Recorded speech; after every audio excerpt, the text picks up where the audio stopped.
If you're new to modular synthesis and you're thinking this is too complicated for you, I'm also new to modular synthesis, guys, and these tutorials are all going to be very beginner friendly. This is a great time to get on board and get down this rabbit hole with me and check out some cool modular synthesis. Check it out, guys.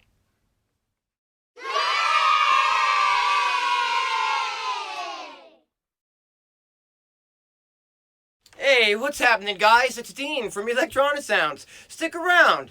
Today, we're going to go back down the rabbit hole that is miRack for iPad. This is a modular synthesizer for iPad, guys, and today we're going to add some more drum sounds to the project we've been working on, and then we're going to add a tempo sync delay. Come on, guys, let's get into this. Real quick before we get started today, be sure and subscribe if you're into this kind of content, guys. On this channel, I talk about everything from modular synthesis with iPads to making music with iPads. We talk about making tracks and making live jams. We talk about new gear. We talk about old gear. All that good stuff. Be sure and subscribe, guys.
Today we're going to start off with the session that we've been building for the last 3 tutorials. I'm going to go ahead and put a link up here in the corner to the playlist which contains all of my videos for miRack so you guys can get caught up to where we are. The last thing we did yesterday is we inserted a sample of a kick drum and we sequenced that sample out with this trigger sequencer from MSC Hack. Although I found that a different trigger sequencer works a little bit simpler than this one. So the first thing we're going to do today is just switch out the sequencers that we're using to trigger our drum sounds. We're going to go ahead and double click on this one, click Manage and click Delete. Then we're going to click the plus button, click Tags and scroll down to Sequencer, and what we're going to do is we're going to choose the Seek 3x16 today instead of the Seek 6x32. We're going to grab this one over here and we'll just scoot that pretty close to the quad simpler. We're going to take the trigger output from our first lane and we're going to put that into the trigger input of our kick drum sample, and now we'll just need a clock to trigger the sequencer at the same tempo as everything else in our project. So we'll take the clock and we're going to put that into our clock 1 here. I'm going to press play and we'll verify that we're getting 16th notes on the sequencer. In fact, we are getting 16th notes on the sequencer. I'm going to zoom in quite a bit here because I know this one is a little small and probably hard to see on the screen at home. What we'll do is we'll just click. This is just an XOX style sequencer here. It also will allow you to do some pitch variations if you scroll these, up and down, which we're not worried about at this time. If you were doing that, we would be using the volt per octave output of this sequencer, but today we're just concerned about sending a trigger out to this sample. So here we have a 4 on the floor kick pattern. And the next thing we're going to do today is go ahead and just add another drum sound or two so that we can get a little bit more of a groove happening. We'll start by taking a trigger output from the second lane here, and we're going to run that into the trigger input of the second sample slot. We're going to grab an output from that second sample slot and run that up to our mixer here. We'll take the first available channel, which is channel 3 here. We can grab that right channel if we want as well. Doesn't really matter. I just kind of like to be geeky in that. And we're going to zoom in here, and we're going to double click the sampler slot, and we're going to click open a wave for slot 2. Now we can just go to on my iPad. I store, a lot of my samples inside of the Beatmaker 3 app, but wherever you store your samples is where you're going to be navigating to at this point.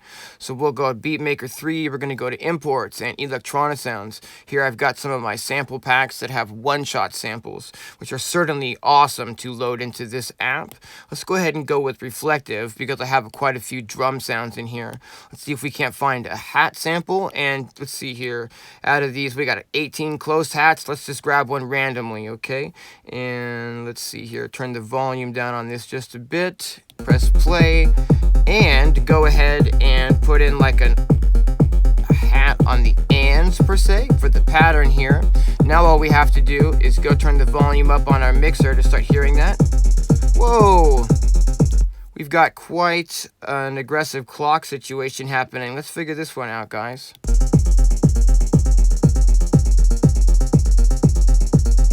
Oh, I know what it is. It's not an aggressive clock situation. This is funny. Let's just listen to that for a second.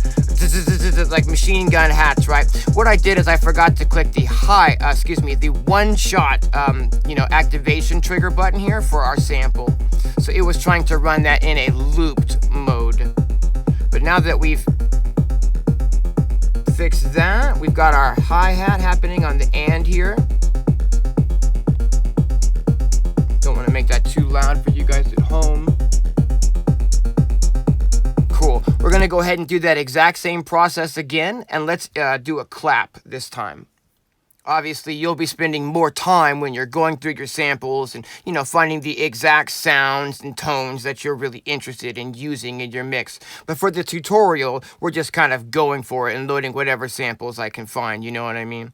We're going to grab, on our third lane of the sequencer, we're going to grab our trigger out, and we're going to run that into the third trigger input. I'm going to press play, and I'm going to go ahead and click the one-shot mode this time so that I don't forget to do that. We're going to go ahead and take an output from this sample, and we're going to run that into the next available slot. We could grab that next one if we want to be super geeky about it and drag that on down as well. Then we're going to go ahead and double click in this slot. We're going to click open wave in slot number 3. We're going to navigate to wherever we've got our sample stored on our iPad.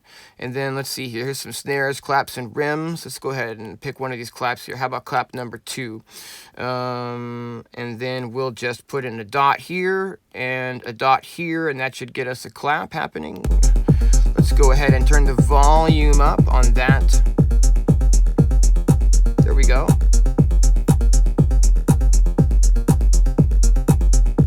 It's kind of a horsey, gallopy clap. I think we'll go ahead and swap that sound out for another one for today. Let's try clap number 4. Maybe move the start point of that in a little.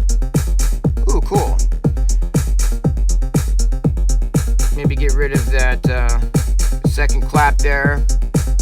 And maybe mess with the speed setting here because we're in one-shot mode. This now is a tone, a pitch setting, excuse me. So we can get, change the way this clap sounds entirely by changing the start point of where the sample is actually starting. If I zoom in all the way, there's a little yellow dot, not a dot, but a line rather, which is showing the start point of the sample as you move this knob here and scroll further into the start of the sample. So you're not actually starting at the very start. So adjusting the speed, which on one-shot mode is really tuning, and adjusting the start point, we've really just customized what this is sounding like. Bring that down in the mix.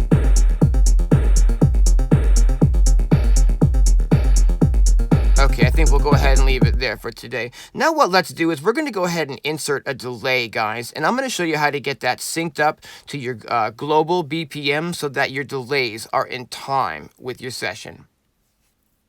Okay, take two. That first try at that didn't quite go as expected. We're going to go ahead and insert a delay today, guys, and we're going to clock that delay to our global BPM. And what we're going to do is we're going to go ahead and insert a delay. This is the beauty part, guys, is that look at all these different delays we've got to choose from. They all work a little bit differently, and the one that you choose, is going to have that different sonic impact on your project. I love the fact that we get so many choices for how we, set things up and how we route things and which modules we want to use. But this is the clockable delay stereo echo delay module, and I find this really useful module. We're going to go ahead and bring this up here by our mixer. And again, this is why we loaded a really large and robust mixer into our project at the very beginning, so that we can use these features like an auxiliary send and an auxiliary return to put effects in and then send any tracks in our session to those effects. We'll start by taking an auxiliary send from our first channel. We're going to take the left into the left. We're going to take the right into the right input. We're going to take the output left into the auxiliary return and the output right into the auxiliary return. Now we just need to get our delay synced up with our global tempo. So we're going to take a separate clock out from that. This is clock number 2, and we're going to run that into where it says tap clock, and there's a little patch point right next to that. What we'll do now is press play. And let's see here. As we now adjust the clock over here, you'll see that the time on our delay is changing, and it's keeping in mathematical sync with the signal. Okay, so to get, let's say we want to put like some delay on our clap sound, right? We're going to go ahead and turn the volume up on this channel. We're going to go ahead and turn the knob up here, and we will on this one here. Now, if we turn the feedback up on the delay, we'll start hearing some of this delay action.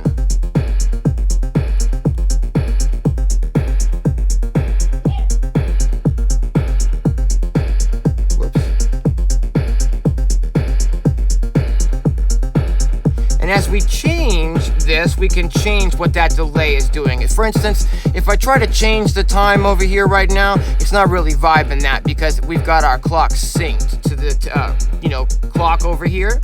So if you want to change what the delay is doing, you'll need to actually change the settings on this clock over here. And we could maybe send our hi-hat some delay. Maybe send our synthesizer part to some delay.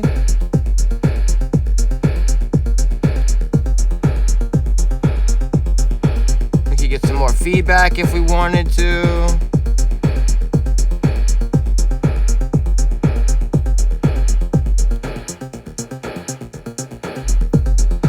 All right.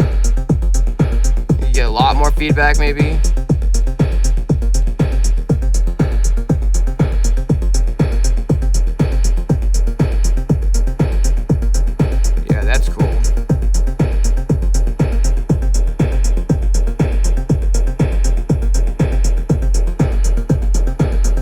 Getting a wash over the top of everything now with that clap. As the feedback just piles up, we can change the clock time to get a different rhythm on our delay.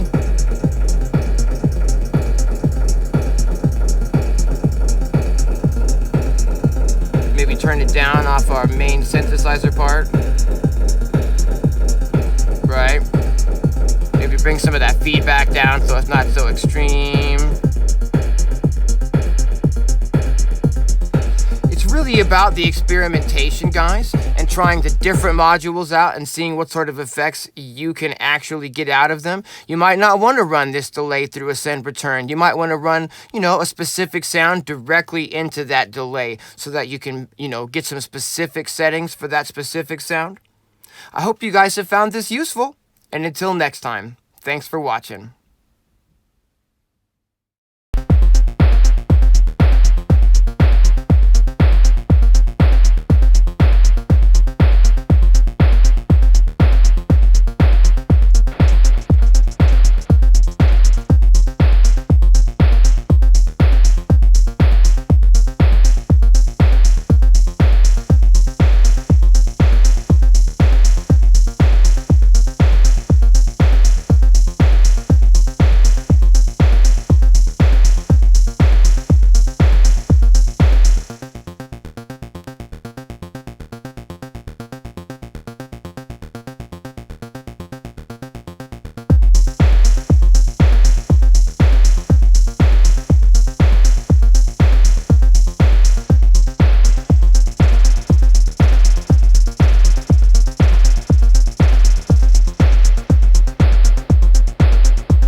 is something that we underestimate the importance of. We treat it like a nice to have instead of a must have. Confidence is the necessary spark before everything that follows. Confidence is the necessary spark